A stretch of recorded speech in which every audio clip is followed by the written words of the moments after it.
2023 Hall of Fame voting took place a couple days ago. Scott Rowland was the only player to get inducted. And A-Rod, our boy, I think me and you were probably two of the biggest A-Rod fans out there. He finished with 35% of the vote. It was just a slight increase from the previous year. But, I mean, you guys know my answer already. But, Dan, does it bother you that A-Rod will likely never make the Hall of Fame? Yeah, it bothers me, but I think a different reason than it bothers you. It's nothing against the voters. I think this is one of the few, him and Manny Ramirez, A-Rod and Manny Ramirez, that's one of the few instances I think the voters have actually kind of gotten right with the steroid era.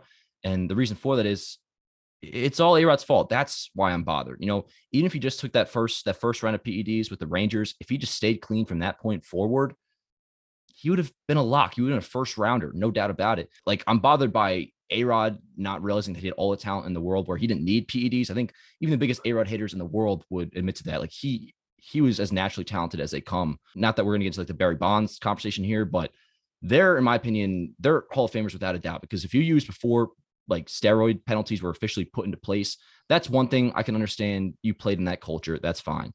A-Rod, though, and this is my reasoning why, if he just used that first time, he would have been fine. 01 to 03, it was still kind of the norm, but taken in 2010, 2011, 2012. Same with Manny. He was popped in 2011. Like, what can you really expect? It was obvious by that point that if you do this stuff, you're going to be considered a cheater. You're going to be suspended, what have you. So it's unfortunate, but I don't think we'll ever get in. And it kind of sadly makes sense to me. I guess you could say it makes sense. However, at the same time, I'm on the boat where it's like either have every single accused steroid user or reported steroid user, put them all in or keep them all out. And I feel like we're at the point where there's numerous guys who have reportedly taken some sort of substances, right? I mean, there's a few guys already in the hall. So it's like, bro, at this point, let everybody in. I don't See, care. I can't ever agree with that logic. And I agree with you on that point that there's definitely guys that are in right now that some of them we do actually know they took steroids, but like it's not really put on their legacy. Mike Piazza being one of them. There's some others as well. David But Ortiz. once again, David Ortiz, even him, I'm one of the few Yankee fans that doesn't argue against Ortiz getting in compared to A-Rod, because he had what I just described with A-Rod, just that first go round. Ortiz tested positive in the Mitchell report in the early 2000s. It's not like he was using roids in like the 2010s or anything like that. What if a player right now, say over the next 20 years, one of the greatest of all time, Fernando Tatis Jr., for example, goes on to hit 600 home runs, first ballot Hall of Famer, right? But we find out used roids his entire career. Is that still just let him in?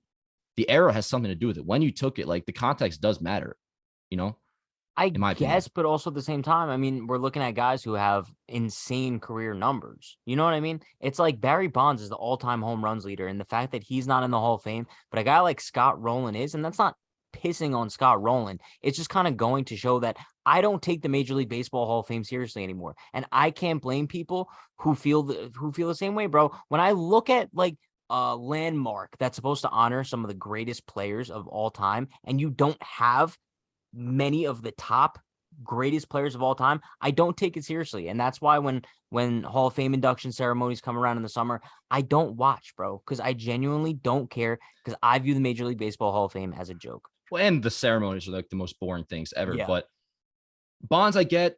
Clemens, I get. I totally Pete hear you, and I Rose. align with you. Well, that's also a different conversation. But let's keep it centered around A-Rod here. Don't you kind of understand why he's not in the Hall of Fame, though? I know we both want him in No. there, like in an ideal world. So you really, I'm the biggest A-Rod fan in the world, but dude, it got Bro, where messy, but no, no, really but here's messy. the thing. Here's the thing. Where does it ever say that if you test positive for steroids, you are no longer eligible to be in the Hall of Fame? Alex Rodriguez is on the ballot. He's eligible to be a Hall of Famer. And by looking at career numbers, he's one of the greatest baseball players to ever touch the field. He's a Hall of Famer. Well, sure, but he looked at the media, bro, in 2009 and said, "Look at me from this day forward." And it was a fairy tale comeback at that point, because won the World Series in 09, had a very clutch regular season and postseason, all for 4 seasons later to get caught up again in PEDs right after pretty much getting a clean slate amongst Yankee fans, baseball fans, probably, like I said, the writers at that time. If he just had that first go around, he would have been okay. He would have gotten in, probably still would have been first rounder. But like, you had to know what was coming when you do that. Same with Manny, dude. Like, Manny would have definitely been a no-brainer, but I understand why a voter wouldn't vote for him. I guess we differ. We do differ, man. It's sad though, because A-Rod was the man. It's very He unfortunate. still Very is. No, unfortunate. he still A-Rod is the is. man. Absolutely. Absolutely. I'm glad you said that. He is still the man. Yeah. And we want him to come on the Um, Yanks App show soon. So A-Rod, if you're watching this, man, we're waiting. We're waiting, Aaron.